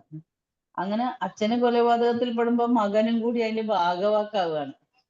അങ്ങനെ പെൺവേഷം കെട്ടുമ്പോ തന്നെ ആ പെൺവേഷം കെട്ടുമ്പോ സ്ത്രീകളുടെ കാര്യം ഊന്നി പറയാൻ വേണ്ടിയിട്ടാണ് പെൺവേഷം കെട്ടിയിട്ട് അത് അറത്ത് വെച്ചിട്ടുള്ളത് ഇങ്ങനെ ഇറുകിയത് കൊണ്ട് അത് ഒരു അലോസരം പോയിട്ട് അവർക്ക് തോന്നുന്നുണ്ട് എന്ന് പറയുന്നത് അത് അവിടെ സ്ത്രീകളെയും കൂടി പ്രതിപാദിക്കാൻ വേണ്ടിയിട്ടാണ്. അതന്നെ ദക്ഷിണ കൊടുക്കലും വാങ്ങലും, സാരി കേട് വന്നോടാതെ ഞാൻ കടം മേടിച്ചതാണ്. കാരണം നമ്മൾ അങ്ങനെ പണ്ട് കാലത്ത് അങ്ങനെ വാങ്ങിച്ചിട്ട് സ്വർണ്ണോ എന്തെങ്കിലും വാങ്ങിക്കലുണ്ട് ചിലവര്. അപ്പൊ വാങ്ങിച്ചു പോയാലും ഇങ്ങനെ തൊട്ട് നോക്കിക്കൊണ്ടിരിക്കും ചില അമ്മമാര് അത് ഉണ്ടോന്ന്. കാരണം കടം മേടിച്ചു പോയതാണെങ്കിൽ പ്രത്യേകിച്ചിട്ട്. എന്തായാലും ആ പെൺവേഷം കിട്ടിയിട്ട് അതുപോലും പുരുഷന്മാർ അതിലേ പോകുമ്പോ അവരെ നോക്കിയിട്ട് ചെറുങ്ങനെ ബുദ്ധിമുട്ടിക്കുന്ന രീതിയിൽ അത് അതിൽ പ്രതിപാദിച്ചിരുന്നു. അതിൽ തന്നെ പിന്നെ വേഗം പോയിക്കോ, അവിടെ മാഷ് എന്തെങ്കിലും ഒരാള് വേണം. അപ്പൊ മാഷ് അവിടെ എത്തിയിട്ടാകുമ്പോ കമല എന്ന് പേര് പറയുമ്പോഴും മാഷ് നമ്മുടെ കഥയിലുള്ള മാഷക്ക് മനസ്സിലായി. പക്ഷെ ഇയാൾക്ക് അത് പെട്ടെന്ന് മനസ്സിലായില്ല. പിന്നെ മനസ്സിലായതപ്പോ എന്ന് പറഞ്ഞാല് ഗീത പാല് കൊണ്ടുവന്നിട്ട് ഞാൻ ഗീത പറയാണ്, പിന്നെ പേരെന്ത് നിൽക്കുമ്പോ കമല, മാഷ് ഇന്ന പേരൊക്കെ, ഓ അത് നമ്മുടെ ഇന്ന പോലെ മാഷിക്ക് മനസ്സിലായി എന്നുള്ളൊരു അന്നേരാണ് കക്ഷിക്ക് മനസ്സിലാകുന്നത് അശോകനെ. അതുപോലെ തന്നെ പിന്നെ ഗീത പറയുന്ന ഒരു കാര്യമുണ്ട്, എനിക്ക് മനസ്സിലായി, അപ്പൊ അതുകൊണ്ടാണ് കുറെ പോലീസുകാരെ പോലെ ചോദ്യം ചോദിക്കുന്നത് പെൺകുട്ടി. അപ്പൊ ജനലിൽ കൂടി നീ നോക്കിയപ്പം ആദ്യത്തെ നോട്ടവും പിന്നെ ഒരു പെൺകുട്ടി എന്നുള്ളതിൽ നിന്റെ നോട്ടത്തിനൊരു മിന്നായം ഉണ്ടായിരുന്നു പറഞ്ഞു. ആ മിന്നായം ഉണ്ടായെന്ന് അറിഞ്ഞിട്ട് നീ കണ്ണ് താഴ്ത്തിയപ്പോ എനിക്ക് നിന്നെ പിടികിട്ടി സംഭവം എന്നുള്ളത് അത് അത്രയും സ്പഷ്ടമാക്കുന്നുണ്ട് കാര്യങ്ങൾ. പിന്നെ ഇവിടെ നിന്നും കൊണ്ട് തന്നെ അശോകന് ഉള്ളിന്റെ ഉള്ളില് അച്ഛനെ പറ്റിയിട്ടുള്ള വിചാരാണ്. അപ്പോഴാണ് മാഷക്ക് പത്രം വായിച്ചു കൊടുക്കുമ്പോഴും എല്ലാ കാര്യത്തിലും പിന്നെ ഗീത പുസ്തകം വായിച്ചു കൊടുക്കാൻ വേണ്ടി വരുന്നുണ്ട്. അത് പതിവിൽ ഒരു മാസത്തിലൊരിക്കൽ അങ്ങനെ വരുന്ന പറയുന്നത്, ആഴ്ച മാസം എനിക്ക് ഓർമ്മയില്ല, സോറി. അങ്ങനെ വരുമ്പോഴും ഈ പെട്ടെന്ന് പത്രത്തിൽ കണ്ട വാർത്ത ശരിക്കും അശോകന് ഞെട്ടലുണ്ടാക്കി. കാരണം സ്വന്തം അച്ഛനെ അറസ്റ്റ് ചെയ്യുന്നുള്ള ഒരു അവസ്ഥ ഉണ്ടല്ലോ, അത് സഹിക്കാൻ പറ്റിയില്ല. അപ്പൊ അതിനും ഗീത വന്നിട്ട് പറയുന്നുണ്ട്. അപ്പൊ അതിൽ കുറച്ച് രാഷ്ട്രീയത്തിന്റെ കാര്യമൊക്കെ പറയുന്നുണ്ട്. പാർട്ടിക്ക് വേണ്ടിയിട്ട് ഇങ്ങനെ ചെയ്തില്ല, അച്ഛൻ പാവാണ്, പക്ഷെ അങ്ങനെ കുറച്ച് ഇങ്ങനെ അച്ഛനെ വെറുതെ ഇങ്ങനെ അച്ഛൻ ആ കാര്യത്തിലൊന്നും ചെയ്തില്ല, പാർട്ടി അങ്ങനെ ഇതാക്കില്ല, കാരണം അറസ്റ്റ് വരിച്ച പോലെ പറയുന്നുണ്ട്. അപ്പൊ അതില് പിന്നെ കുറച്ച് രാഷ്ട്രീയത്തിന്റെ ഇതെല്ലാം ഉണ്ട് സാറിന്റെ കഥയില്. അങ്ങനെ കുറെ കാര്യങ്ങൾ പറയുന്നുണ്ട്. എന്തായാലും നല്ല കഥയായിരുന്നു സാറേ. കാരണം ഈ കാലിക പ്രധാനമുള്ള കാര്യങ്ങള് എനിക്കുണ്ട് എന്നാ തോന്നുന്ന ആ കഥയില്. നല്ല കഥ പറച്ചിലും നല്ല കഥയായിരുന്നു സാറേ. Thank you sir. Thank you very ma'am. Much. Jamathi ma'am വളരെ കൃത്യമായിട്ട് തന്നെ അത് കേൾക്കുകയും അത് ആസ്വദിക്കുകയും ചെയ്തു. അതിനേക്കാൾ ഭംഗിയായിട്ട് പറയുകയും ചെയ്തു. എന്തായാലും വളരെ സന്തോഷം. വളരെ നന്ദി. ജയേന്ദ്ര സാർ.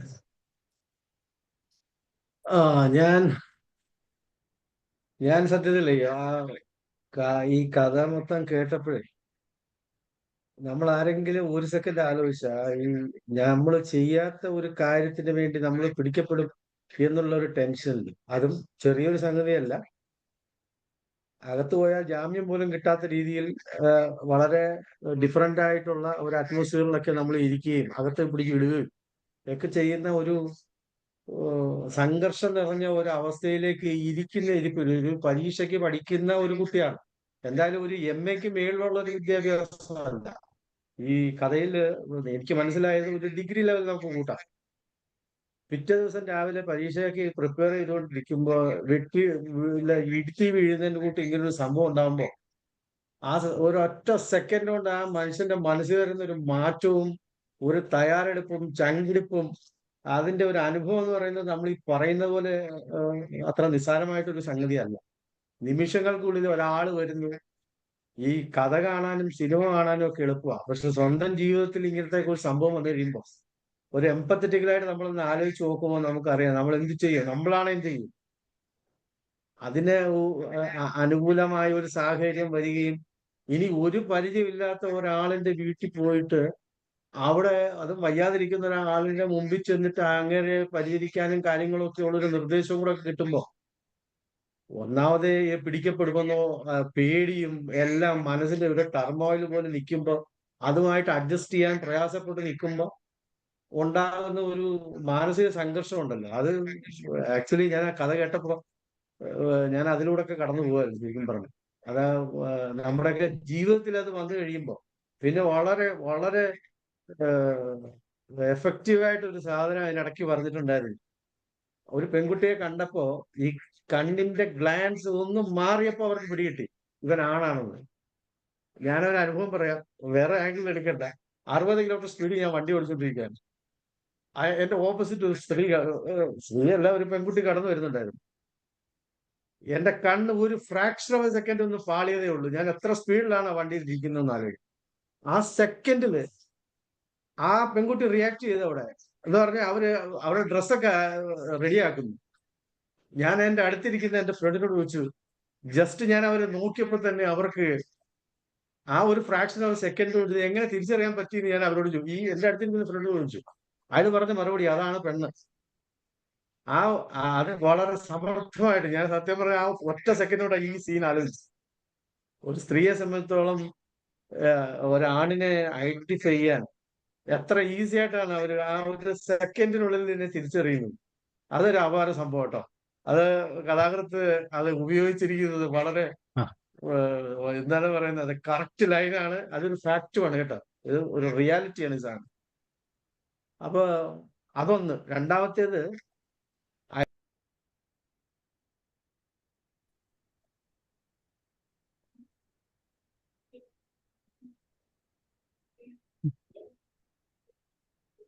മ്യൂട്ടായി പോയി ജയചന്ദ്രൻ സാർ. ജയചന്ദ്രൻ സാർ മ്യൂട്ടായി, കേൾക്കുന്നില്ല. നെറ്റ് പോയി. നെറ്റ് പോയതാണ് ഇപ്പൊ കേൾക്കാവോ? ഇപ്പൊ കേൾക്കാവോ?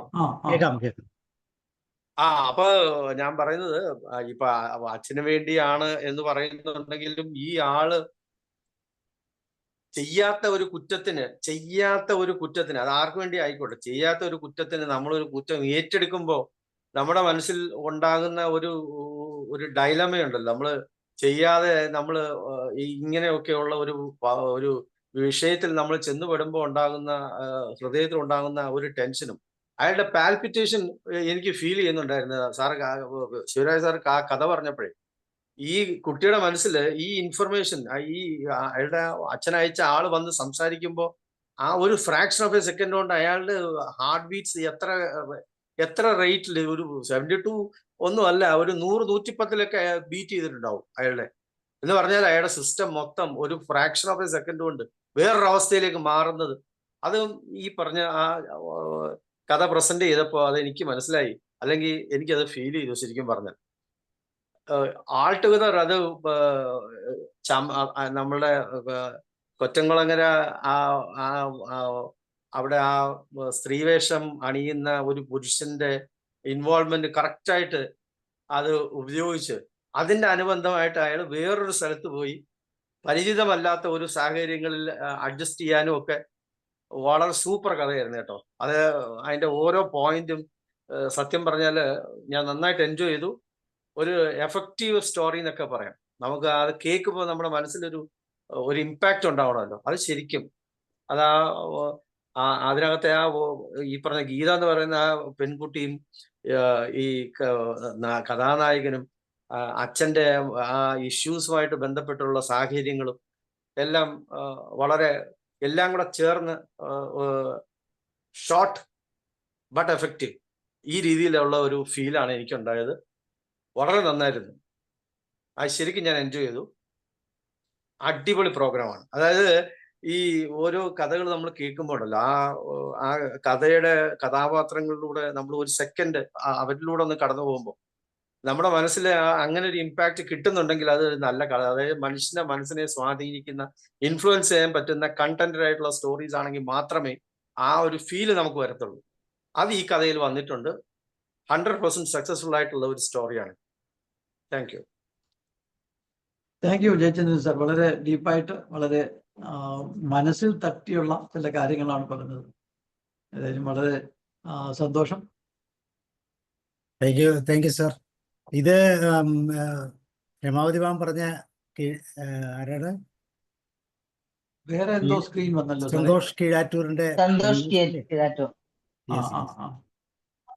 ഓക്കെ, അപ്പൊ അടുത്ത ആളിലേക്ക് പോകാം നമുക്കിനി. യെസ്, സുധാകരൻ ഡോക്ടർ പറയും. സർ, ഞാൻ ഈ നെറ്റ് പോയി, അപ്പൊ ഞാൻ നമ്മുടെ ഫോണ് കുത്തിയിട്ടുകൊണ്ട് പറയട്ടെ. ഇപ്പൊ ഇടയ്ക്ക് ബ്രേക്ക് വരാനിടയുണ്ടെന്ന് തോന്നുന്നു. അപ്പോൾ വൈഫൈ പോയി. അപ്പോൾ ഇതില് ഞാൻ ഇത്തിരി സമയം എടുത്തോട്ടെ. ഈ ശിവരാൻ സാറിന്റെ കഥയുടെ അവസാന വാചകം ഗീത തൊഴുതു നിന്നു. പക്ഷെ ഞാനും തീർച്ചയായിട്ടും തൊഴുതു നിൽക്കുകയാണ്. കാരണം ഇത്ര ഗംഭീരമായ ഒരു കഥ, ഗംഭീരം എന്ന് പറഞ്ഞു കഴിഞ്ഞാൽ ഇത് ഒരുപാട് മലരികളും ചുഴികളും ഒക്കെ നിറഞ്ഞൊരു കഥയായിട്ട്.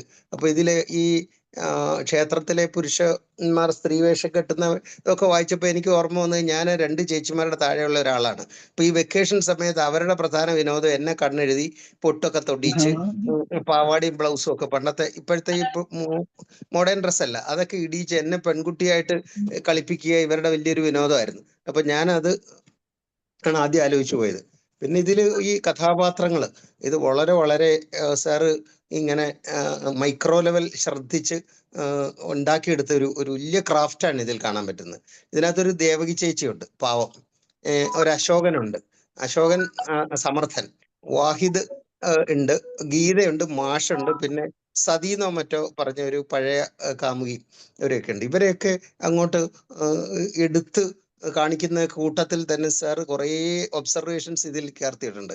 ഈ സ്ത്രീകളുടെ ഒരു സഹന രൂപം, അതില് ബസ്സിനകത്ത് വെച്ചിട്ട് പുറകിൽ നിന്ന് നീണ്ടുവരുന്ന ഒരു കൈത് കൊണ്ടുന്നത് പോലെയും, ഈ അമ്പല ഉത്സവത്തിൽ ഇപ്പൊ തൃശ്ശൂർ പൂരത്തിന് ഈ ധാരാളം പുരുഷന്മാരും സ്ത്രീകളും ഒക്കെ അവിടെ ആരവം കൂട്ടി നിൽക്കുമ്പോഴും ഈ നീണ്ടുവരുന്ന കൈകളിൽ നിന്ന് രക്ഷപ്പെടാൻ വേണ്ടി അവിടെയുള്ള സഹോദരിമാരൊക്കെ ശ്രമിക്കുന്നതും ഒക്കെ ഞാനിങ്ങനെ മനസ്സിൽ കാണുമായിരുന്നു. കാരണം തൃശ്ശൂർ പഠിച്ചുകൊണ്ടിരുന്ന കാലത്ത് ഹോസ്റ്റലിൽ നിന്ന് ആൺകുട്ടികൾ കൂട്ടമായിട്ട് പോകും. എന്തിനാണെന്നറിയോ? ഒരു സ്ത്രീ സ്പർശത്തിന് വേണ്ടിയിട്ടൊക്കെ, അല്ല പൂരം ആസ്വദിക്കാൻ ഒന്നുമല്ല. അപ്പൊ ഈ സ്ത്രീ രൂപത്തിലുള്ള ഒരു പുരുഷൻ അതില് വയറിൽ പതിച്ചൊരു കൈയുടെ വേദന അനുഭവിച്ചു എന്നുള്ള ഒക്കെ സാധാരണ ഒരു പുരുഷന്റെ കഥയിലൊന്നും അത് എഴുതി വെക്കില്ല.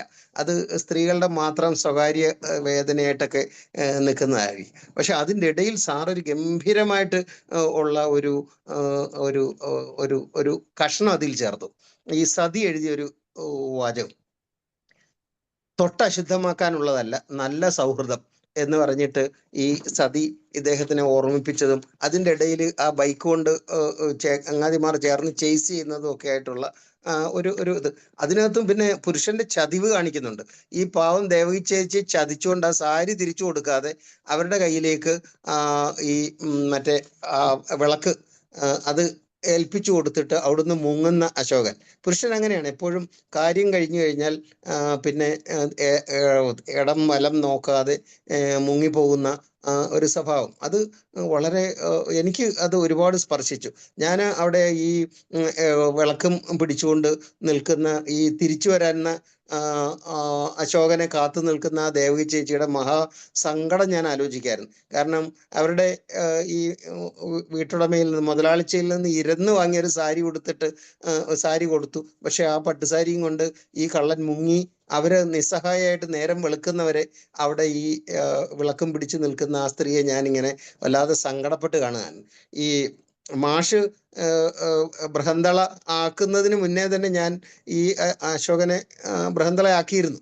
അപ്പോൾ ഇതില് വല്ലാത്ത ഒരു ഇത് ദേവകി ചേച്ചിയുടെ മകനായിട്ട് ഈ കുട്ടി മാറുമ്പോൾ നല്ലൊരു മനുഷ്യൻ എന്ന് നമ്മൾ വിചാരിച്ചിരുന്നു. പക്ഷെ ഈ ചമയവിളക്കുമായി നിൽക്കുന്ന ദേവകി ചേച്ചി വന്നു കഴിഞ്ഞ് പിന്നെ കഥ അങ്ങനെ മാറുകയാണ്. നേരെ കൊണ്ടുപോയിട്ട് വാഹിദ് കൊണ്ടുപോയി വയസ്സൻ മാഷിന്റെ അടുത്ത് കൊണ്ടുവന്ന് വിടുന്ന അജ്ഞാതവാസം. ഈ പാണ്ഡവരുടെ അജ്ഞാതവാസത്തിൽ ബൃഹന്തളയായി നിൽക്കുന്ന അർജുനനും ഒക്കെ ആയിട്ട് ആ കഥ അങ്ങനെ ട്വിസ്റ്റ് ചെയ്യപ്പെടുകയാണ്. ഈ പാൽക്കാരി 18കാരി, സാധാരണ ഈ എരപ്പട്ട കെട്ടിയ ഗ്രാമകഥകളിലെല്ലാം പാൽക്കാരിയായിട്ട് ഒരു പെൺകുട്ടി വരും, ലോങ് സ്കേർട്ടും അല്ലെങ്കിൽ ഹാഫ് സാരിയൊക്കെ ഉടുത്തിട്ട് വരികയും അവള് ഈ കരിവളകൾ കിലുക്കിക്കൊണ്ട് വന്നിട്ട് ഈ പുരുഷന്റെ മനം കവരുകയൊക്കെ ചെയ്യുമെന്നാണ് ഞാൻ വിചാരിച്ചിരുന്നത്. പക്ഷെ ക്രാന്തത എന്താ പറയുക, സൂക്ഷ്മദർശിനിയായിട്ട് നടക്കുന്ന ഈ പെൺകുട്ടി 18കാരി കമലം, അപ്പോൾ ഒരു പെണ്ണത്തൊട്ടും ഇല്ലാത്ത പെണ്ണിനെ കണ്ടുപിടിച്ച് കളഞ്ഞു. കണ്ണ് ചതിച്ച ബഹന്തള എന്ന് വേണമെങ്കിൽ ഈ കഥയ്ക്ക് പേരിടാവുന്ന രീതിയിൽ ഈ കണ്ണ് വെറും കാണാനുള്ള ഒരു പഞ്ചേന്ദ്രിയമാണെങ്കിൽ പോലും ഈ കഥയിൽ കണ്ണ് അതിഗംഭീരമായിട്ടുള്ള ഒരു അവയവമായിട്ട് മനുഷ്യന്റെ ദേഹത്ത് മാറുകയാണ് ചെയ്തത്.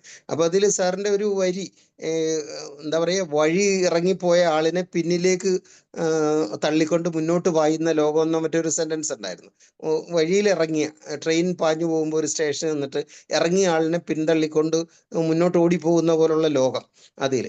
പിന്നെ പ്രസ്ഥാനം ചതിച്ച പ്രവർത്തകരെ പറ്റി പറയാതിരിക്കാനായിട്ട് കഴിയുന്നില്ല.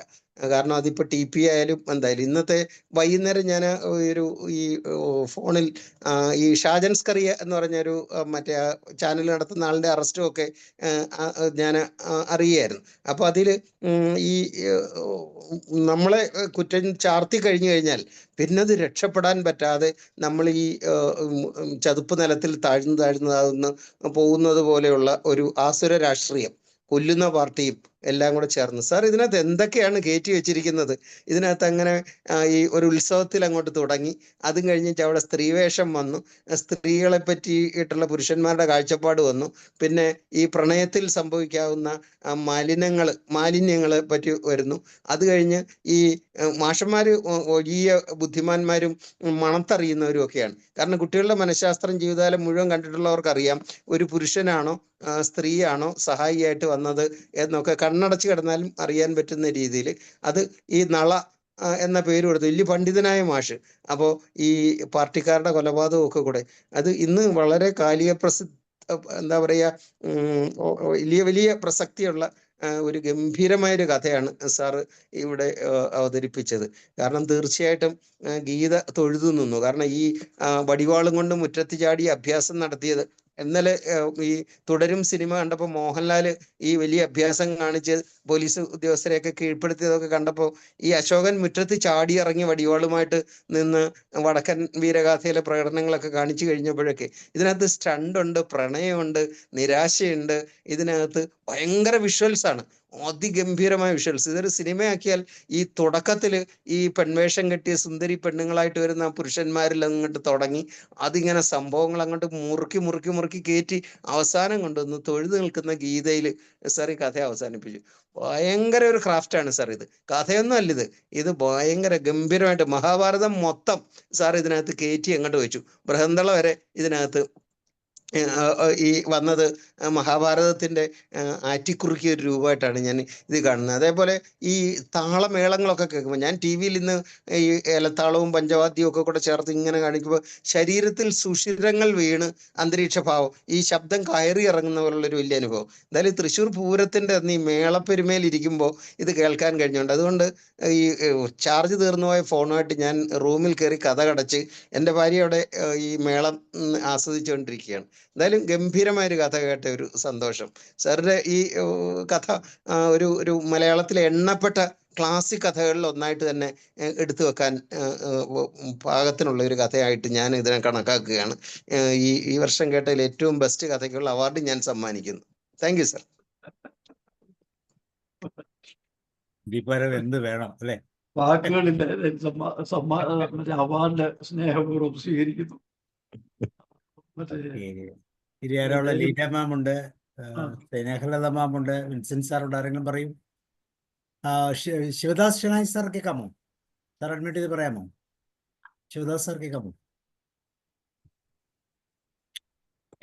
ഓക്കെ, വേറെ ആർക്കെങ്കിലും ഇല്ലെങ്കിൽ ലേനൻ സാർ എന്താ പറയാമോ? പറയും. സാറിന്റെ സൗണ്ട് വരുന്നില്ലല്ലോ. ലേനൻ സാറിന്റെ സൗണ്ട് വരുന്നില്ലല്ലോ. സൗണ്ട് കേൾക്കുന്നില്ല സാർ. ഇപ്പൊ സുധോധനൻ സാറ് പറഞ്ഞ പോലെ മോന് 5.5 വയസ്സിന് മോന് ഇളതാണ്. അങ്ങനെ മോന് ഒരു വേഷം കെട്ടില്ല ഒരു ഫോട്ടോ സാർ കേൾക്കാമോ? പറയൂ രമാവതി മാം എന്ത് പറയും? അതായത് സുധാകരൻ സാർ പറഞ്ഞില്ലേ പെൺവേഷം ഇങ്ങനെ കുട്ടികളെ, എന്റെ മോള് 5 വയസ്സിന് എഴുതാന്ന് മോന് ഇവിടെ വയലില് ഓളൊരു ഫ്രോക്ക് ഇട്ടിട്ട് ചെരുപ്പിട്ടിട്ടുള്ള ഒരു ഫോട്ടോ ഇവിടെ ഉണ്ട്, കിടപ്പുണ്ട്. പെൺകുട്ടിയാക്കിയിട്ട്. അത് ശരിയാണ്. വളരെ നല്ലൊരു ശിവദാസ് സാറെ കഥയായിരുന്നു കേൾക്കാമോ? ശ്രീറാജ് സാറേ. വളരെ നല്ലൊരു മിസ്റ്റർ കഥയായിരുന്നു. സാർ പറയും, മിസ്റ്റർ സാർ പറയും. വളരെ നല്ലൊരു കഥയായിരുന്നു. കാരണം കേട്ടിരുന്നപ്പോ അതിൽ നിന്ന് മാറാൻ തോന്നിയില്ല. അത് കേട്ടുകൊണ്ടേയിരുന്നു. പക്ഷെ അതിന്റെ ഏറ്റവും കൂടുതൽ ഞാൻ ആസ്വദിച്ചത് ശുദ്ധോധന സാർ ഇപ്പൊ പറഞ്ഞപ്പോഴാണ് അതിന് മുഴുവൻ ആസ്വാദനം നമുക്ക് കിട്ടിയത്. ഈ ക്രിക്കറ്റ് മാച്ച് കാണാറുണ്ട്. കണ്ടു കഴിഞ്ഞതിനെക്കാട്ടും കൂടുതൽ പിറ്റേ ദിവസം അതിന്റെ കമന്ററി, അതിന്റെ ന്യൂസ് വായിക്കുമ്പോൾ ഒരു സന്തോഷമുണ്ട്. ന്യൂസിൽ അവരുടേതായിട്ടുള്ള ചില വാക്കുകളൊക്കെ ചേർത്തി പറയുന്ന സമയത്തുണ്ടല്ലോ, അത് വായിക്കുമ്പോഴാണ് നമുക്ക് മുഴുവൻ ഇതായി. അതുപോലെ തന്നെയായിരുന്നു. ശരിയാണ്, ഇത് ഒരു സിനിമ ആക്കാനുള്ള എല്ലാ പ്രമേയം ഇതിലുണ്ട്, സകലതുണ്ട്. അദ്ദേഹം പറഞ്ഞു വളരെ ശരിയാണ്. നമ്മൾ ഇപ്പൊ ഈ തുടരും സിനിമ ഞാൻ കണ്ടിരുന്നു. അതിലും തുടക്കത്തിൽ കാണുന്ന സമയത്ത് ആ എന്താണ് ഇൻസ്പെക്ടർ ഒരു വരണ സമയത്തിന് ശേഷമാണ് കഥ ട്വിസ്റ്റ് ആവണം. അതുവരെ നമ്മൾ വിചാരിക്കും ഒരു സാധാരണ കഥ, ഒരു പിള്ളേരെയൊക്കെ സ്നേഹിക്കുന്നതും വീട്ടിൽ ചില്ലറ പണക്കങ്ങളൊക്കെ ഉള്ള ഒരു വളരെ എന്താണ് പറഞ്ഞ സന്തോഷവാനായ ഒരു ആളായിട്ടാണ് മോഹൻലാലിനെ തുടക്കത്തിൽ കാണുന്നത്. അത് കഴിഞ്ഞപ്പോൾ ട്വിസ്റ്റ് ആകുമ്പോൾ സമയത്ത് പെട്ടെന്ന് രണ്ടാമത്തെ മുഖം കാണുന്നത്. അതുപോലെയാണ് ഇതിലും. ഈ പറഞ്ഞ ആള് തുടക്കത്തിൽ ഞാൻ വിചാരിച്ച ഒരു പാവം പയ്യൻ പെൺവേഷം കെട്ടാൻ വന്നു. ദേവകി അമ്മ സ്വന്തം മകനായിട്ട് കരുതിയപ്പോൾ ഉള്ള ആ സമയത്തുള്ള വാത്സല്യം നുകർന്നു. അത് കഴിഞ്ഞപ്പോൾ ആ വീട്ടിൽ ചെല്ലണ വരെ മാഷയുടെ മുമ്പിൽ ചെല്ലുമ്പോഴുള്ള വിഷമം, ഗീതേനെ കാണുമ്പോഴുള്ള ആ വൈക്ലഭ്യം, ഇതെല്ലാം വായിച്ചിട്ട് പെട്ടെന്നാണ് ആള് മാറണത്. അവിടുന്ന് എന്താണ് വടിവാളിൽ എടുത്തുകൊണ്ട് ചാടി എന്നൊക്കെ പറഞ്ഞ സമയത്ത് വിശ്വസിക്കാൻ പറ്റുന്നില്ല. അപ്പൊ ഈ പറഞ്ഞ രാഷ്ട്രീയവും ഈ പറഞ്ഞ പോലെ തന്നെ വയലൻസും എല്ലാം ഉണ്ട് ഇതില്. സാറ് വളരെ നല്ല കഥ. Thank you very much. Thank you. സാറിന്റെ പേര് ഞാൻ ഒന്നുകൂടി പറഞ്ഞിട്ട്. Vincent. Vincent sir. Thank you sir. Thank you very much. Shivadas sir ഒന്ന് അഡ്മിറ്റ് ചെയ്യാമോ? ശിവദാസ് ഷണായി സാർ കേൾക്കുന്നില്ല. വേറെ ആർക്കെങ്കിലും? സ്നേഹദ മാം, സാർ കയറി വന്നോ? യെസ്. ഞാൻ വിട്ടുപോയ കാര്യം ഇതാണ്. സാറിന്റെ ഈ കഥ കേട്ടപ്പോ ഞാൻ എൻ്റെ ഒരു അനുഭവത്തിലേക്ക് പോയതാണ്. 6ാം ക്ലാസ്സിൽ വെച്ച് ഒരു നാടകത്തിൽ പെൺകുട്ടിയായിട്ട് അഭിനയിക്കേണ്ടി വന്ന ഒരു പാർട്ടിയാണ് ഞാൻ. അന്ന് എല്ലാം കറക്റ്റ് ചെയ്തു. അവസാനമാണ് ബ്ലൗസ് ഇടുന്നത്. ഫ്രണ്ട് ഓപ്പൺ ആയിരുന്നു ബ്ലൗസ്. ദൈവാദിനത്തിന് എൻ്റെ ചെസ്റ്റിന്റെ വലിപ്പം കൊണ്ട് ഈ കടം കിട്ടിയ ബ്ലൗസ് ഹുക്കിടാൻ പറ്റാത്ത അവസ്ഥയിലായിരുന്നു. ആ നേരത്തെ എവിടുന്ന ഒരു ബ്ലൗസ് കിട്ടുക? ഒരു ഗുണം കിട്ടി, ഈ ബ്ലൗസ് ഇടാൻ പറ്റിയില്ലെങ്കിൽ എന്നൊരു മുൻകാഴ്ച ഉള്ളത് കൊണ്ട് വീട്ടിൽ അമ്മയുടെ ചട്ടയും മുണ്ടും കൂടി സൂക്ഷിച്ചിരുന്നു. മറ്റൊന്നും ചെയ്തില്ല. ഒരല്പം മാറി ആ ചട്ട എടുത്തിട്ടിട്ട് വന്നിട്ട് അഭിനയൊക്കെ തകർത്ത് പുറത്തു വന്നു. ആ ഒരവസ്ഥ അന്ന് എനിക്ക് ഫീൽ ചെയ്തത്. എൻ്റെ പിന്നിൽ കുറെ കുട്ടികൾ അന്ന് വട്ടം കൂടി. അതിൻ്റെ കൂടെ ഒരു കാര്യം കൂടെ പറഞ്ഞോട്ടെ. സാറിൻ്റെ കഥയിൽ പുറകിൽ നിന്ന് വന്നൊരു കയ്യ് 4 ഇഞ്ച് വീതി മിച്ചം കിടന്ന ആ സ്ത്രീയുടെ ശരീരത്ത് ടച്ച് ചെയ്ത് മുങ്ങിപ്പോകുന്ന ഒരവസ്ഥ, അത് ഇന്നും നമ്മുടെ മുന്നിലുണ്ട്. അവിടെ വാചകങ്ങളുണ്ട്. ആ ബന്ധങ്ങളെ മുറിപ്പെടുത്തരുത്. പുരുഷനായി സ്ത്രീയായി വേഷം കെട്ടിയ ആ പുരുഷന് വേദന കൊണ്ട് പൊളയുകയാണ്. നമ്മൾ ആലോചിക്കേണ്ടിയിരിക്കുന്നു, സ്ത്രീക്കും ആ വേദന ഇല്ലേ നാം ചെയ്യുമ്പോൾ? അതൊരു ചോദ്യചിഹ്നമായി എടുത്തുകൊണ്ട് സാറിന്റെ ഈ കഥയ്ക്ക് വീണ്ടും എല്ലാ ഭാവങ്ങളും നേർന്ന് എൻ്റെ വാക്കുകൾ അവസാനിപ്പിക്കുന്നു. Thank you sir. Thank U. സാറേ, ഒരു കാര്യം എനിക്ക് ഓർമ്മ വന്നു. ഇപ്പൊ പുലകനാൻ സാറ് പറഞ്ഞപ്പോഴാണ്. ഞാൻ പ്രീ ഡിഗ്രിക്ക് പഠിക്കുമ്പോൾ ഞങ്ങളുടെ കോളേജിലത്തെ ഒരു ഇംഗ്ലീഷ് ലെക്ചറായിരുന്നു ശ്രീ നരേന്ദ്രപ്രസാദ്. നമ്മുടെ നടനായിരുന്ന നരേന്ദ്രപ്രസാദ്. അദ്ദേഹം ഞങ്ങളുടെ ഒരു ഇംഗ്ലീഷ് ലെക്ചറായിരുന്നു. അപ്പൊ ഈ കലാരംഗത്തൊക്കെ പുള്ളിക്കാരൻ ഞങ്ങളെ എല്ലാവരും നാടകം അഭിനയിപ്പിക്കാനും എല്ലാത്തിനും എല്ലാം മുൻകൈ എടുത്തിരുന്നത് പുള്ളിയാണ്. അപ്പോൾ ആദ്യമായിട്ട് ഞാൻ പ്രീ ഡിഗ്രിക്ക് പഠിക്കുമ്പോഴാണ് ഒരു നാടകത്തിൽ അഭിനയിക്കുന്നത്. അന്ന് എനിക്ക് ഒരു പെൺവേഷമായിരുന്നു. അപ്പൊ ഈ നാടകം തുടങ്ങുമ്പോൾ, നാടകം വെച്ചാൽ ഏകാന്തമാണ്, അധികം സമയം എടുക്കാത്ത. അപ്പൊ ഏകാംഗത്തില് ഞാൻ ഈ കർട്ടൻ ഉയരുമ്പോ ആദ്യം വരണ കഥാപാത്രം ഞാനാണ്. അപ്പൊ ഞാൻ പെൺവേഷം കെട്ടി. അന്ന് മീശയൊന്നും ഇല്ല എനിക്ക്. 15 വയസ്സായിട്ടുള്ളൂ. ഞാൻ അവിടെ നിൽക്കുമ്പോൾ ഈ പെൺവേഷം കെട്ടി നിൽക്കുന്ന ഏതാണ്ടൊക്കെ തോന്നുമായിരുന്നു ഒരു പെൺകുട്ടിയാണെന്നുള്ള തോന്നും. അപ്പോഴേക്കും ഭയങ്കര കമൻ്റാണ് ഈ കാണികൾ എന്ന് വെച്ചാൽ മറ്റുള്ള വിദ്യാർത്ഥികളിൽ നിന്നും. കുട്ടിയുടെ പേരെന്താ, കുട്ടിയുടെ ഏത് ക്ലാസ്സിലാ എന്നൊക്കെ പറഞ്ഞിങ്ങനെ ഓരോ ചോദ്യം. ആ സമയത്ത് ഞാൻ അവിടെ ഒന്നുകൂടെ ഞാൻ ഒന്നാമത് സ്റ്റേജ് ഫ്രൈറ്റ് ഉണ്ട്. അപ്പോൾ അവിടെ എത്തിയ സമയത്ത് ഇതൊക്കെ കേൾക്കുമ്പോൾ ആകെ ഞാൻ പേടിച്ചു വരേണ്ട. എൻ്റെ ആദ്യത്തെ ഡയലോഗ് പോലും ഞാൻ മറന്നുപോകും. ഞാൻ പോന്നപ്പോൾ ലോകലാൻ സാറ് പറഞ്ഞപ്പോഴേ ഓർത്താണ് ഞാൻ ഇതുപോലെ പെൺവേഷം കെട്ടിയ ആളാണെന്ന്. Thank you sir. ഇങ്ങനത്തെ ഓർമ്മകളിലേക്കൊക്കെ ഈ കഥ കൊണ്ടുപോയി എന്ന് അതെ, പറയുന്നത് വളരെ നിനക്ക് സന്തോഷം. ഓർമ്മകളാ. ഇനിയുണ്ടോ ആരെങ്കിലും?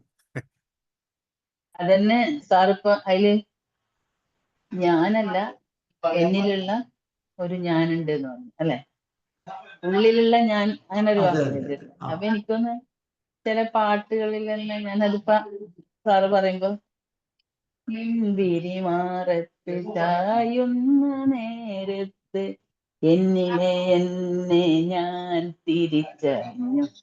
അപ്പൊ ശരിക്കും അതെ അതെ. അല്ല അത് മറ്റേ രമാ ടീച്ചർ നോട്ട് ചെയ്തല്ലോ, അഹങ്കൃതോ ഭാവവും. അതായത് ഞാനാണ് ചെയ്യുന്നവൻ എന്ന് ഭാവമില്ലാതെ ചെയ്താൽ, അതായത് ഞാനാണ് ചെയ്യുന്നവൻ, എൻ്റെ ഹൃദയം ഇടിക്കുന്നതും എൻ്റെ ശ്വാസം വിടുന്നതും ശ്വാസം നടക്കുന്നതും ഡൈജഷൻ നടക്കുന്നതും ഒന്നും ഞാൻ അറിഞ്ഞിട്ടില്ല. അപ്പോൾ ഉള്ളിലെ ഒരു ഞാനാണ് ഇതൊക്കെ ചെയ്യുന്നത്. ആ ഞാൻ പറഞ്ഞാൽ മാത്രമേ അത് ശരിയായിട്ട് വരത്തുള്ളൂ. അല്ലാതെ കപടമായിട്ട് പുറത്തുള്ള ഒരാൾ പറഞ്ഞാൽ അത് ന്യായമോ സത്യമോ ആകില്ല എന്നുള്ളതാണ് ആ മാഷ് പറഞ്ഞ കണ്ടന്റ്. അത് രമാവതി ടീച്ചർ ഓർമ്മിപ്പിച്ചത് വളരെ സന്തോഷം. ഓക്കെ, ഇനി ആർക്കെങ്കിലും എന്തെങ്കിലും ഷെയർ ചെയ്യാനുണ്ടോ?